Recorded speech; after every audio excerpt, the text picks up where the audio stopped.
something. I am in IT staffing and onshore outsourcing, so I'm not technical like all of you guys, but like I said, I did want to have an opportunity to speak and get better at something.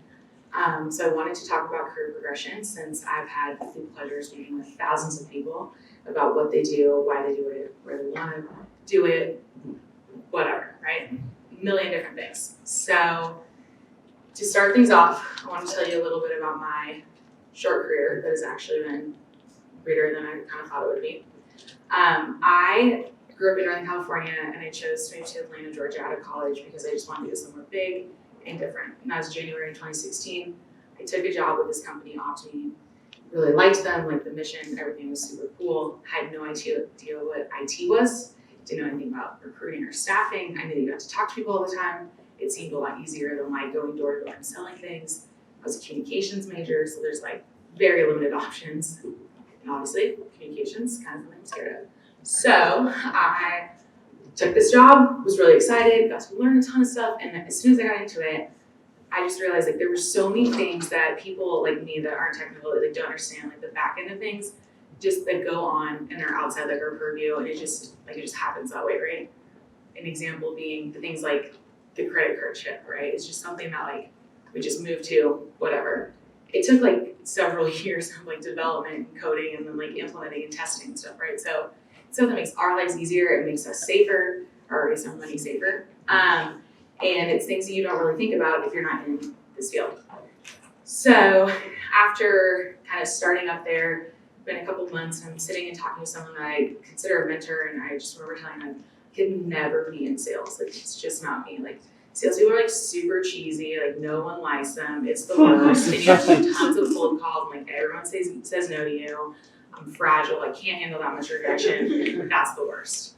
I'm not gonna do that. I really want to get into leadership though. Like I think I can do really well at that. I've been like team captain on my sports teams. I'm the oldest of three, naturally the boss. And I think I like helping people be successful. Like I get joy out of that, right? Which is part of why I enjoy recruiting. So we had all these like long discussions, and she's like, okay, I think you could do it, but if you don't want to do it, fine. Spring 2017, so a year and a couple months later, we're talking. She goes, how about Denver? And like legit, before she really got it all out there, I was like, no, it snows there, it's cold. Ma, like this is great. Like this is big, and like there's no weather here. Like I like this. Like this is my jam. A couple weeks go by, she calls me like, what about moving to Denver? You could, have like lead a team. This would be great. It's a new market, whatever. No thanks. That time a little more gracefully because I didn't like cut her off. Like, no, but no. Third time, at this point, this whole like planting the promotion thing really like got to me, and I kind of thought about it, like daydreamed about it. I'm like, well, that's part of my goals. Like I want to be in leadership. I didn't really expect it to be halfway back home, and like only an hour plane ride back to mom and dad. So I make a lot more visits than I thought I would. But I'm gonna need to do this. They're like, do you want to go check it out? So I did. Came out here, great city. Obviously, took the job, and I did here. I then led a very small team. And one of those things that happens, like how things happen in your career and you were doing really well and you love it, and then things kind of hit and it takes a little second, you reflect back, and maybe there are things that you didn't know just because you don't know what you don't know type thing, right? If you haven't lived through it, you just don't know yet. I had a huge support system in Atlanta, and as it turns out, they had things that kept me propped up. They were quiet nudges. There were little pieces of support and things like that like I thought that like I was killing it on my own, and I wasn't apparently, because these people were all helping me selflessly, and that's amazing. So when I came out here, I really did a terrible job. Like there were certain things, not like a terrible job, it's probably dramatic, but like as far as actually managing a team, like I wasn't ready for it. And I failed ultimately. But the best part about it was I'd come out here and like fell in love with this idea that like I wanted to help build our team in Denver, and I liked living in Denver. So I went back and had to like tuck my tail between my legs and be like, oh hey, guess what? I'm really bad at this, even though I was way overconfident, like, oh, I'm gonna kill it, like, blah, blah, blah. No. So I had to go back and talk to them, but I really wanted to stick with, like, Denver. I didn't want to move back, I wanted to stay, and, whatever. Kind of rewinding and kind of taking a step into, like, develop Denver. When I moved out here, I was going to all these meetups because I didn't know anyone. just learning about the tech landscape here, but also just the city itself, right? Because part of just being here is understanding where everything is, what's interesting to people, what people like to do, who people are.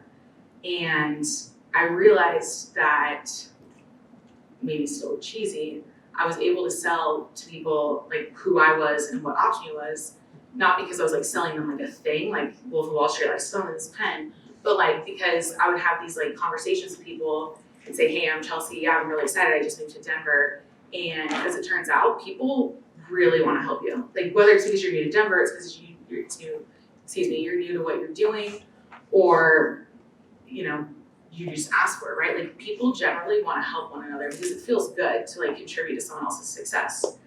And I ended up building this network and then decided maybe I will try sales.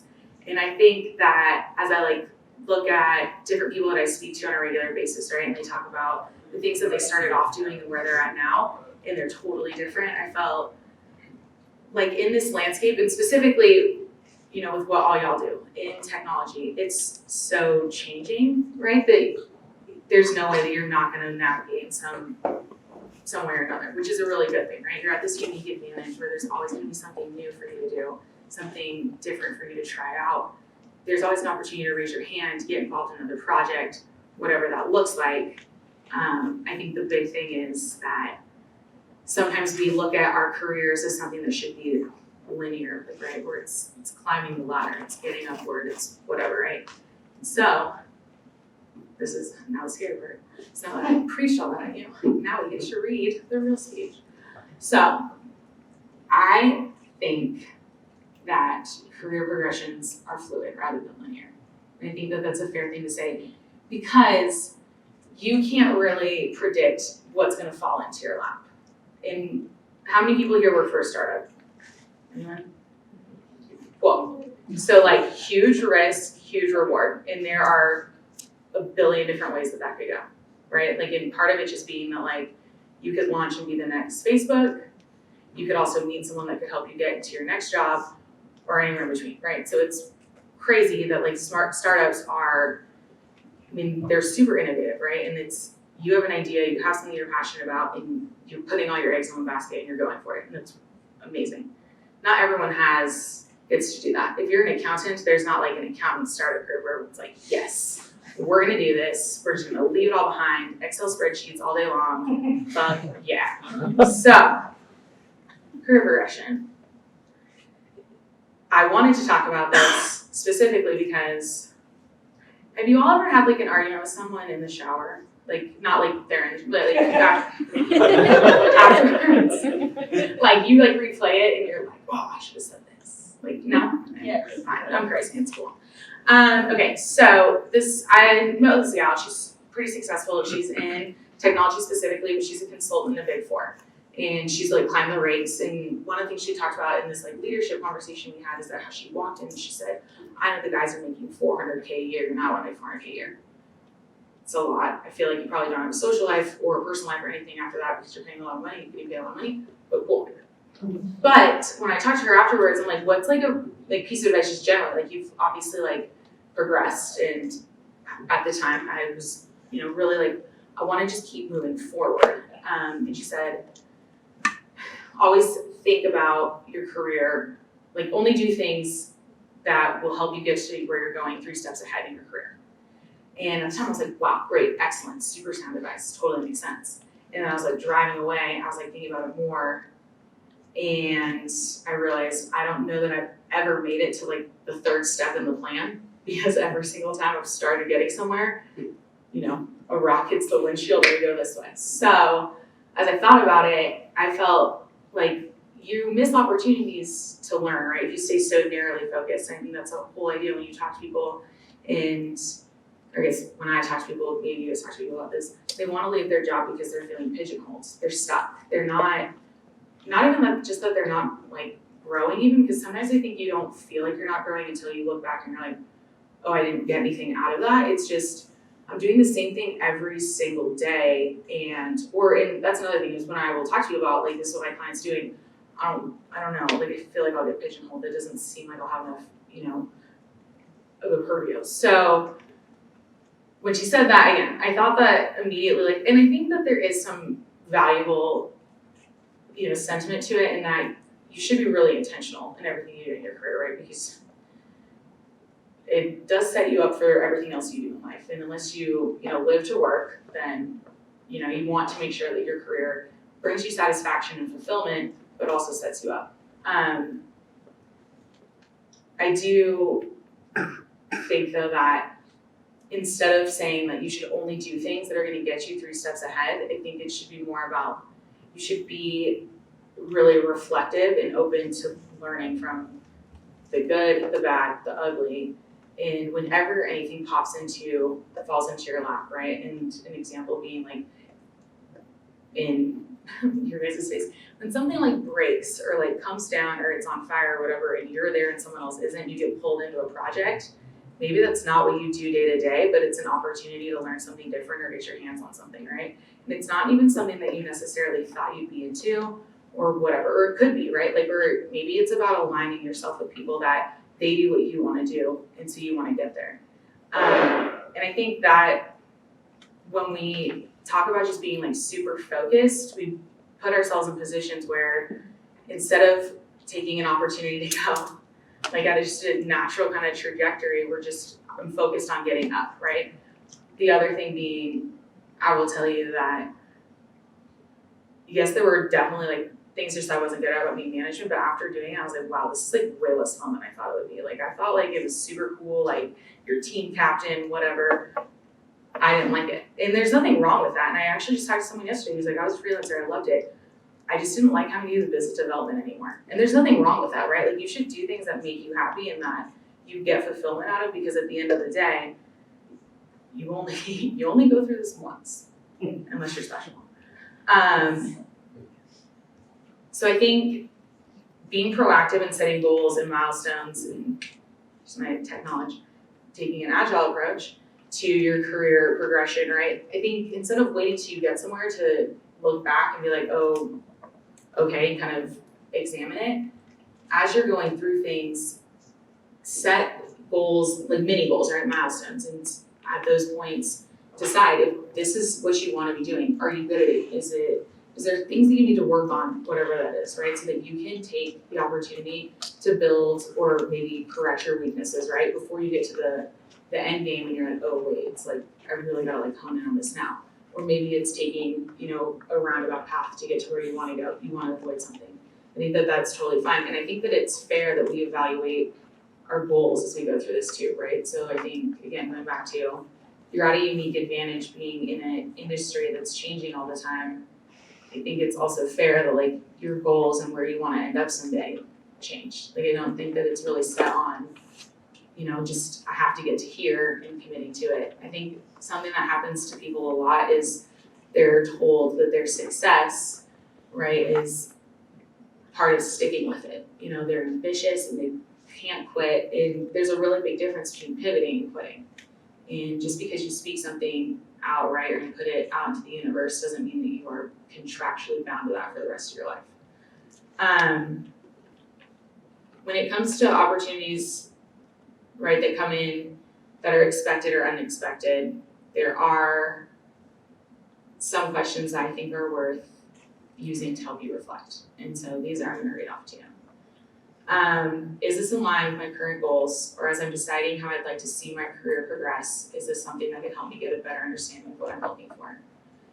Will this give me exposure to something different that will add some tools to my tool belt, perhaps broadening my skill set and leading to more opportunity in the future? Is this going to involve me in a different team where there are new people I can align myself with and learn from? You don't always have that opportunity because, as we talked about, when you get thrown into a fire, you're just kind of in it. You got to do it. And that's an example that I have for that is I sat in the client's office as he got a call from his VP that, right, didn't know him. But they had a 2 million customer outage, and it was something, please don't make fun of me because I'm going to butcher this, but his standard didn't scale right or something. And so all these people didn't have, which is weird because at like 2 a.m, I mean, how many people are really watching TV? But apparently it was 2 million people, and enough of them complained about it. and it costs the company money. And so when that stuff happens, right, you don't really get to be like, well, I don't know if I like this. Let me think about my goals. You just like do it, right? And so then you go back and you can take a look and say like, hey, is this something that maybe inadvertently got me to, closer to where I want to be, or maybe did it give me exposure to something, and now potentially I'm interested in this. And I think again, and especially in development, I don't think there's like a single discipline that you can really get into anymore. Like they don't use some for coding. Like even like network engineering, which I think of as kind of like building Lego blocks, and like it's a highway for things to move on. You have to write code now. Like I can tell you this because most of my clients are like Python, OpenStack, Cisco. I'm like, sure, definitely, for sure, find that, absolutely. But you need manager, you can be like, I already have that. I can figure out the other stuff, whatever, right? And that's kind of cool. The other thing is like almost everything is automated. It's not everything. That's a broad exaggeration, but there are a lot of things that we're implementing automation into, right? And so for what you guys are all doing, I mean, there's so much opportunity to build the robot instead of get your job taken by the robot, if you will. When it comes to growth, again, I think when we look at it as kind of climbing up the ladder instead of just anything that helps you build up, this candidate I spoke with kind of gave me this interesting idea about it, and I want to share with you guys so that you guys can use it in however you see fit. He was pretty rigid and very strict with it, that at every 3 years, it was time to move up, move out, or move on, which I think maybe a little bit of leeway in kind of considering the whole context of the situation is important. But we were only talking because he loved his job, and that's what he said over and over again. But his organization didn't have an opportunity for him to move up, and they weren't really big on moving people from team to team. And he's like, I just don't want to be doing the same thing over and over and over again. It's been 3 years. I like a few things about that. One of them being, I love when people talk to me like that and they're just so matter of fact, like that's just how it is. And like it's not really, but it's cool that like they stand by that and you're like, actually, that's a really awesome idea, and I love that you're so confident in it. But two, it's a really easy way to explain what a lot of people end up feeling. There are a lot of people that feel not challenged, like there's not room to go up, because to go up they have to replace like their boss, right? They're not going anywhere. To move out of their team and onto another team, maybe there's not an opportunity, there's not a spot, or it's not even something that they're interested in, right? And so it all really depends on like what you want to be doing. But I think the bigger thing is, and again, because I work with businesses all the time on helping them bring in talent and build up their teams, is that like, it blows my mind that there are organizations that are still so set in whatever this type of culture is that they have that is, whatever they want to say it is, but that it doesn't promote like growth in progression. And I think that's the biggest thing, is you have so many talented people, and honestly, Denver specifically is, I know negative unemployment isn't a real thing, but it's like basically -2% because people are working double jobs and like double dipping because they can here. And then we're moving people here. It's great, and specifically, in IT. It's crazy that you wouldn't just make sure that everyone is like happy. And what it comes down to is, honestly, if you actually take a bunch of polls and you look at all the data, people aren't just driven by money. They're driven oftentimes by growth. Like people want to learn more, they want to do more, they want to be better. And ping pong tables, kegs, they don't suck, but they're not culture, right? And like culture is how you make people feel. And when people feel valued and included and safe, they're more apt to raise their hand, they're more apt to take a risk, and they're more apt to go after whatever it is. And so I think, I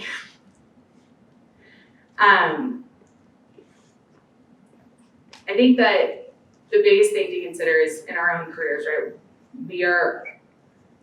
You and your career are the only common denominator. There are a few other factors that play into it, but the burden lies on you to end up somewhere that makes you happy, that you have fulfillment out of.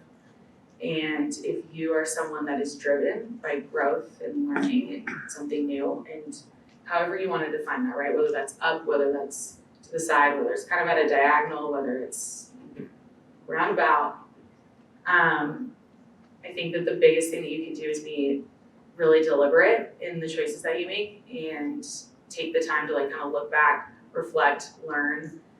I would also say that while I love the saying that failure is not an option, it 1000% is, and it's definitely gonna happen. So don't worry, and it will get better. What's more important is how you handle it and that you learn from it, right?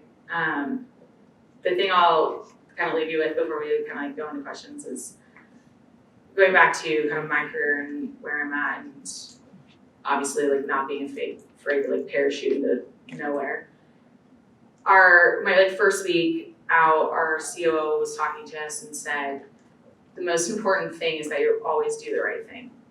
Don't worry about making mistakes. We can earn the money back. You can't earn your integrity back.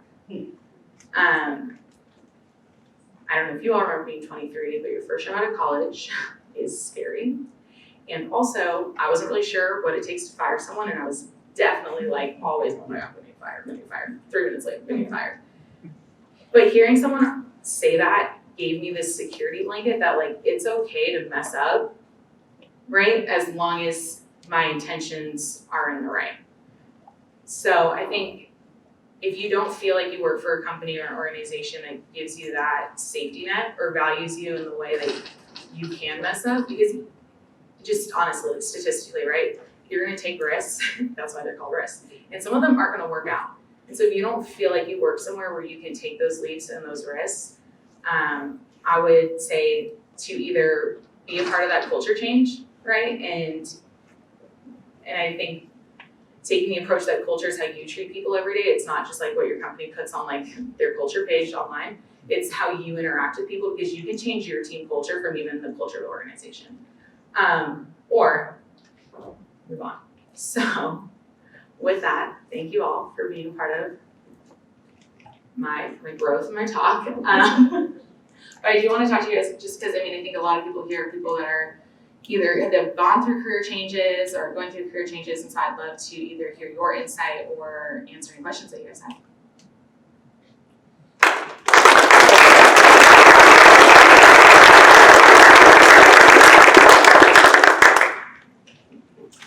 How often do you see people that are okay with not moving into a management position and just like kind of running with the whole individual contributor thing until they're done? I think. You asked the question back. Oh, sorry. No, you're good. You're good. Don't touch it. You're fine. You're doing a great job. Just don't tap. Okay. So, I would say that. Well, so now that I'm in like the business side, I speak to people a lot less, truth be told. I would say though, to the best of my recollection, it's honestly like 50%. The problem being though, with where I work, we actually ask people like what they're looking for in terms of advancement, which I think sometimes puts people in a position where they feel like they have to be like management, right? Which isn't necessarily the case. Like advancement it can be just broadening your skill set or getting into a different discipline or adding on. So I don't know that I have like really great data, but I would say like honestly, a lot of people that you talk to like more candidly are not super goal. And I also this is bordering on the code of conduct thing.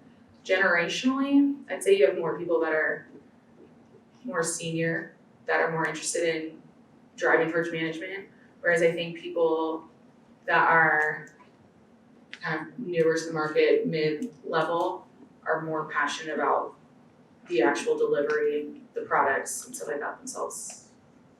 Hope that helps. Please don't walk me off for ages. That wasn't even close to borderline. Anyone else? Any input? Anyone feedback? Oh, not input. Okay. All right. So being a recruiter and dealing with people that are in the tech field, what are some of the most annoying things that we do when you're trying to help us get a job? Or maybe not annoying, but like hard to deal with. Yeah. No, I mean there are things that like so. Chelsea, repeat the question. Sorry. No, Oh, sorry. I don't know why I do that. Yeah, I did just say that, but they said you. So are there any like challenges when working with candidates from their perspective, from things that you guys are doing as candidates that create challenges for the recruiting side? Yeah. Okay. So a few things, but I think again, it also depends on your recruiting approach. I hate negotiating with people. Like, let's just get a number and like, let's stick with it, because it's gonna make things a lot easier. No one wants to get to the end of a 3-week recruiting cycle. However, I know that not all companies are like that, because as a vendor, I've had people do that to my candidates, and it drives me insane. People try to like lowball them after. I'm like, we already agreed on a number, stop. So I think if you're honest with people about what you're making, what you wanna make, and what's realistically gonna get you to make a move, that's good. I think the more transparent you can be with people in general, and I would caution in the sense that like, right, you should never tell people that your boss is an asshole, right? Find a really nice way to say that there are just some disagreements, right? Or that you don't feel like you have the opportunity for growth. First of all, that also makes it sound like you're looking to grow, and people love when people are looking to grow because you're a watery little plant. So I think how you tell your story, transparency is the biggest thing. That also then falls on people like me to have built a credible relationship where we have a rapport where like, you can trust me with the facts. When we ask you where you're interviewing, how many interviews, whatever, it's usually because we're gonna tell our client, you need to hurry up, like people wanna hire this person. And I will tell you this, 75% of the time people, nowhere. No. You don't have a job right now and you're a senior Java engineer? So, I would just be honest with people, because it's not even like, you know, what are we really into that information other than be like, hey, client, hiring manager, if you like this person, pull the trigger. I just talked to someone yesterday who's waiting on an offer letter. They said she got an intent to verbally offer last Thursday and hasn't even gotten the actual verbal offer. What are you supposed to do? You have to keep looking for a job. You can't just sit around and like not take one. On the flip side, I mean, our hiring managers need to know that, right? They need to know that like they need to pull the trigger. And that's actually a big coaching point that we talk to people about all the time is it's 80-20. You have a list of things that you want, expect to get 80% of them. And if the culture aligns, right? Like, and that's the big thing, because you can't teach people that. If the culture aligns, hire those people, bring them in, train them up where they're lacking. Because you're not gonna continue to find people that identify with your mission and your values and your culture over and over again if you're looking for like 100%. It's just not out there. Does that help? Okay. Well, yeah, sorry. Do you do biz dev and recruiting? So right now do I do biz dev and recruiting? I agree. Wow, thank you guys. My mom's gonna be so proud. I'm gonna be like, they applauded for me 3 times, Mom. So technically I only do biz dev. Sometimes, all right, so let's get particular leadership fails. Sometimes I get super antsy and I don't want to wait on other people, and there's no way I'm the only person in the room that just ends up doing things for other people because you need it done right now. And if you say you don't do it, you're just lying, just like the shower at the end. So, technically speaking, I only do business development. But yes, I also talk to candidates and recruit them. Okay, follow-up question after that. Okay. So in biz development, which is something I do as well, knowing that you're a recruiter and it kind of depends on the clients that you have to bring in the people with that skill set. You know, you have people who come all the time, I have this skill set, can you find me a job? We're not really on that side. So what kind of biz dev do you do, or what do you focus on to focus the market or try to bring in the right people? Does that make any sense? Are you, okay, so I think I think we're on the same page. So if people come to me and tell me what they do, and tell me that they're looking for a job, what do I do from a business development perspective to bring the right clients to the table? Right, or is there anything that you can do on the biz dev side for people that come to you? I mean, yes and no. So the bigger thing is networking, right? The conversations that you have with people when they're looking for a role. And I try to be really candid with people when I don't have anything that fits in their skill set. But I try to get an understanding of what they're looking for so that if something does kind of fall in my lap, I can remember, right, who they were, what they're looking for, why, and especially, right, if they're somewhere impressionable. When it comes to actually reaching out to my clients, if I have a client that I know uses what you do, even though they don't have a need for it, fuck yeah, I'm gonna sell them and be like, yeah, so I met this guy and this is what they do and they're awesome or girl. And I know you guys hire people for like that. I know you don't have a role right now, but do you want to? You want to try someone new? So yeah, I think there is a biz dev approach to it, but it's limited to people you already have relationships with. Because if you're just selling resumes to people all the time, right, that's not, I don't know, it's very transactional. And that's, I mean, it's, people would get on, Career Builder if they just wanted you to get shelled resumes out all the time, right? So they have trusted vendors and partners, and I try to respect that as someone that's not their partner yet, that I'm not gonna just go out just because I see a single job posting, right, for like a PHP developer, I'm not gonna like bombard someone. Does that kind of answer? No, it really does, yeah. I'm kind of new to the industry and the market, so it was kind of, I'm networking, everybody.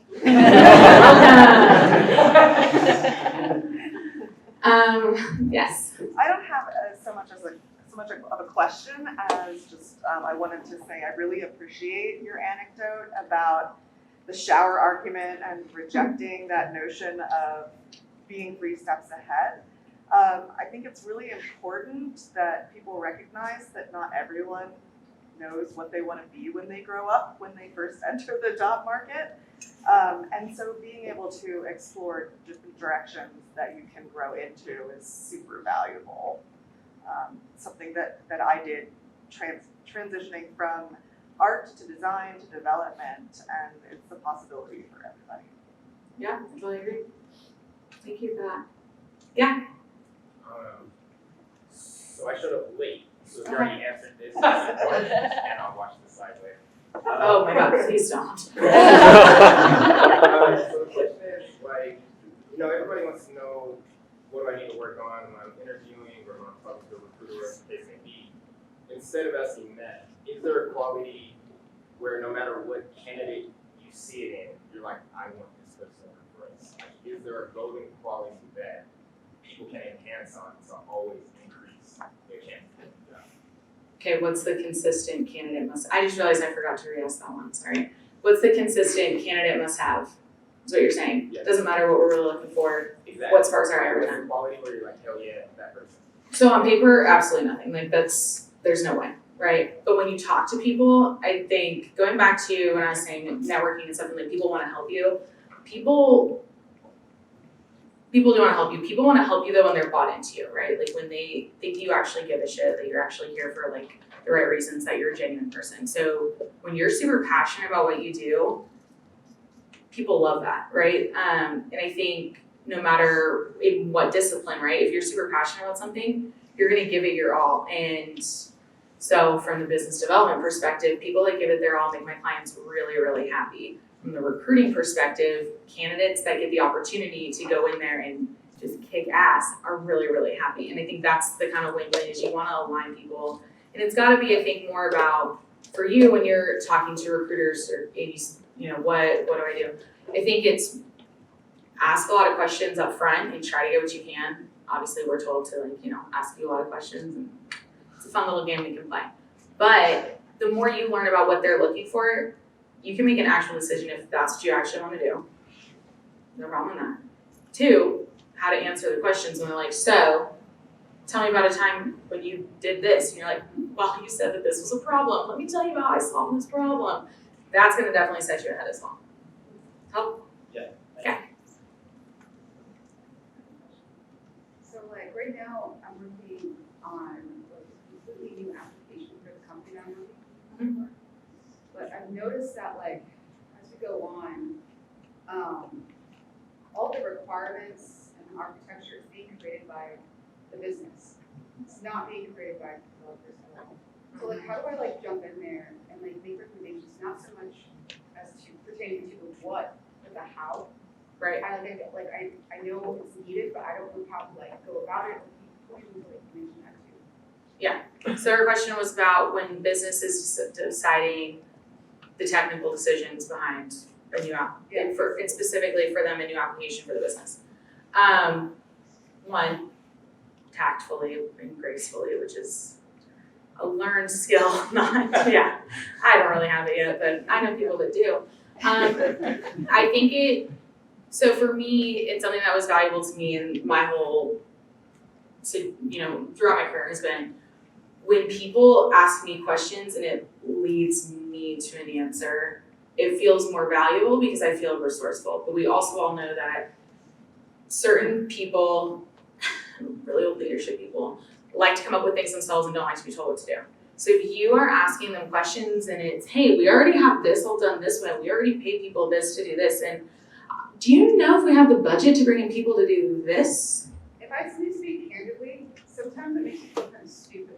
Because I'll ask them these questions, like, hey, have you considered this? And then they come back a week later, like, hey, I've got this great new idea. When really, like, that's what I was trying to recommend to them the whole time. And I'm using tact. Yeah, I'm not, I think it it's doesn't matter who gets the credit, but this is my career, Did everyone hear that? I feel like it came better from her than her.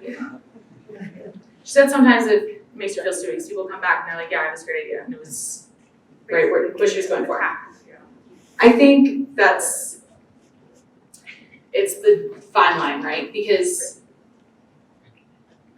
well, you can either take the approach that you want the recognition for the idea, or that you just want the idea to get done.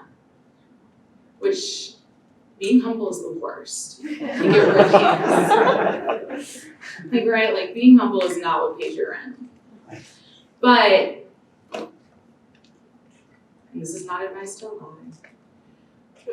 when it comes to your resume, you can say that you initiated a new direction to do this, right? And talk about the ROI, that you saved your company money by taking this route instead of that. And I think when you talk to people and articulate, and then I realized we could do this, and so I brought it to my leadership and I asked them how they considered this.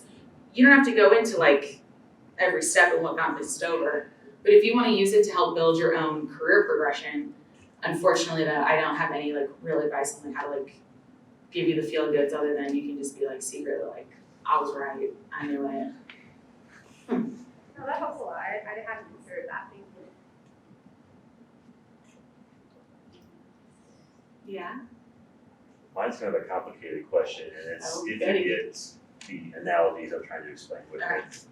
Like everyone hunts or dreams of like their dream jobs to kind of determine, how many eggs of their proverbial attention, time span, whatever they put into it. Have you ever negotiated with other candidates or clients of like, are you putting in adequate enough eggs into it, or if you're putting too much in it for too little return? Sometimes there's kind of a hard line of deciding, am I putting enough time into this, or am I putting in too much effort for too little return? Okay, so I think the question, correct me if I'm wrong, is people have their dream jobs, they have the goals they want to get to, but to get there, are they putting in more effort than it's worth? Is the juice worth the squeeze? Yeah. Okay. Yeah, well, and so here's the thing, so let me backtrack. So is everyone here pretty familiar with how staffing works? Okay, so there's 3 main sects in which you can retain like staffing services as opposed to like recruiting outsourcing, which is where you're like, just finding people, we don't want to deal with it. Staffing is like, we're gonna leverage your hiring managers to interview people and bring them on board. And it happens in traditionally 3 different ways. Straight contract to hire, where it's like, you get 6 months on our payroll and then you go to theirs, and then direct hire, where there's a flat like fee, it's like a percentage. When you're on contract, and this is why it's super advantageous to the candidate, you get paid for every hour that you work.